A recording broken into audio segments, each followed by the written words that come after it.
অসম আন্দোলনৰ জাতীয় শ্বহীদ অনিল বৰাৰ নামত সংৰক্ষিত ভূমি সন্দেহযুক্ত মিয়াৰ দখলত আজি সৰুপথাৰৰ ধনশিৰি মহকুমাধিপতি কাৰ্যালয়ত লাচিত সেনা অসমৰ কেন্দ্ৰীয় সমিতি আৰু অসমীয়া যুৱ মঞ্চ গোলাঘাট জিলা সমিতিৰ যৌথ উদ্যোগত অসম আন্দোলনৰ জাতীয় শ্বহীদ অনিল বৰাৰ নামত সংৰক্ষিত ভূমিত সন্দেহযুক্ত মিয়াই দখল কৰাত এক স্মাৰক পত্ৰ প্ৰদান কৰা হয়। সংগঠন কেইটাৰ অভিযোগ অনুসৰি সৰুপথাৰৰ নাওজান কৈৰি গাঁৱত থকা জাতীয় শ্বহীদ অনিল বৰাৰ নামত থকা সংৰক্ষিত হৈ থকা প্ৰায় 5 বিঘা ভূমিত বংগ মূলৰ মিয়াৰ 8টাকৈ পৰিয়ালে 2 বছৰ ধৰি বেদখল কৰি বসবাস কৰি আহিছে। ইফালে সংগঠন দুটাই 7 দিনৰ সময়সীমা প্ৰশাসনক বান্ধি দিলে উচ্ছেদৰ বাবে। অন্যথা প্ৰশাসনে এই সন্দৰ্ভত ব্যৱস্থা নললে নিজাববীয়াকৈ কাৰ্যসূচী ল'ব বুলি সকিয়নি প্ৰদান কৰে। স্মাৰক পত্ৰ প্ৰদান কাৰ্যসূচীত লাচিত সেনা অসম থলগিৰিৰ কেন্দ্ৰীয় সমিতিৰ যুটীয়া সম্পাদক দীপেন গগৈ আৰু অসমীয়া যুৱ মঞ্চৰ গোলাঘাট জিলা সমিতিৰ সাধাৰণ সম্পাদক কৃষ্ণ সন্দিকৈ সহ কেইবাগৰাকী সদস্য উপস্থিত থাকে।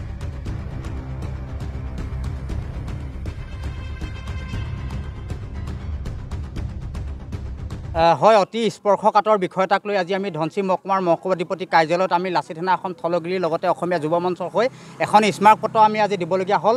ইতিমধ্যে আপোনালোকে জানে যে উজনি অসমত আমি আচলতে 22টাকৈ জাতীয় সংগঠন গোলাঘাট জিলাত আমি এখন ঐক্যমঞ্চ গঠন কৰি আমি তাৰ পৰাই আচলতে সংবাদ মাধ্যমৰ যোগেদি এটা সকিয়নি প্ৰদান কৰিছিলোঁ যে 7 দিনৰ সময়সীমা আমি এই সন্দেহযুক্ত মিয়া বাংলাদেশীক আচলতে আমি উজনি অসম ত্যাগ কৰিবৰ কাৰণে আমি আপোনালোকৰ সংবাদ মাধ্যমৰ যোগেদি আমি এটা দাবী উত্থাপন কৰিছিলোঁ বা সিহঁতক আমি সকীয়াই দিব বিচাৰিছিলোঁ। কিন্তু বৰ্তমান আজি সৰুপথাৰ সমষ্টিত আচলতে নাওজান কৈৰি গাঁৱত এনেকুৱা এটা স্পৰ্শকাতৰ বিষয়ক লৈ আজি আপোনালোকৰ সংবাদ মাধ্যম সম্বোধন কৰিব বিচাৰিছোঁ।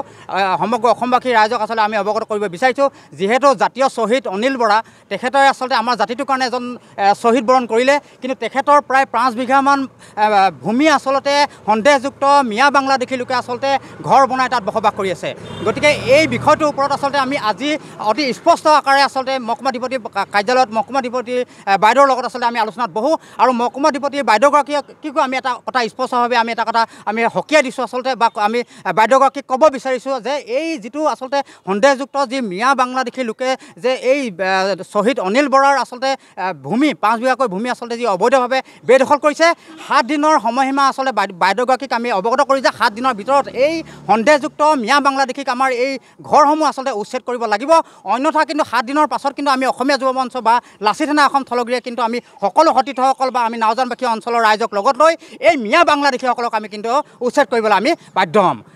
হয়, যিটো সময়ত উজনি অসমৰ পৰা 7 দিন সময়সীমা মিয়াক ওলাই যাবলৈ বান্ধি দিয়া হৈছে, সেইটো সময়ত আমাৰ গোলাঘাট জিলাৰ অন্তৰ্গত নাওজানৰ কৈৰি গাঁৱত অসম আন্দোলনৰ শ্বহীদ অনিল বৰাদেৱৰ নামত যি সংৰক্ষিত হৈ আছিলে ভূমি 5 বিঘা, তাত অবৈধভাৱে মিয়াই আহি বেদখল কৰিছে। আমি এটাই আজি মহকুমা অধিপতি বাইদেউক অনুৰোধ জনাইছোঁ যে অতি শীঘ্ৰে এটা তদন্ত কৰি ভূমিখিনি বেদখল মুক্ত কৰক। আমি 7 দিনৰ সময়সীমা বান্ধি দিব বিচাৰিছোঁ। যদি তদন্ত কৰি ভূমিখিনি বেদখল মুক্ত নকৰে, তেতিয়াহ'লে কিন্তু আমি অন্যথা প্ৰতিবাদী কাৰ্যসূচী অসমীয়া যুৱ মঞ্চ আৰু লাচিত সেনা থলগিৰিয়ে ল'বলৈ বাধ্য হ'ম। ধনশিৰিৰ পৰা মাধুৰ্য কোঁৱৰৰ ৰিপৰ্ট, জননী লাইভ।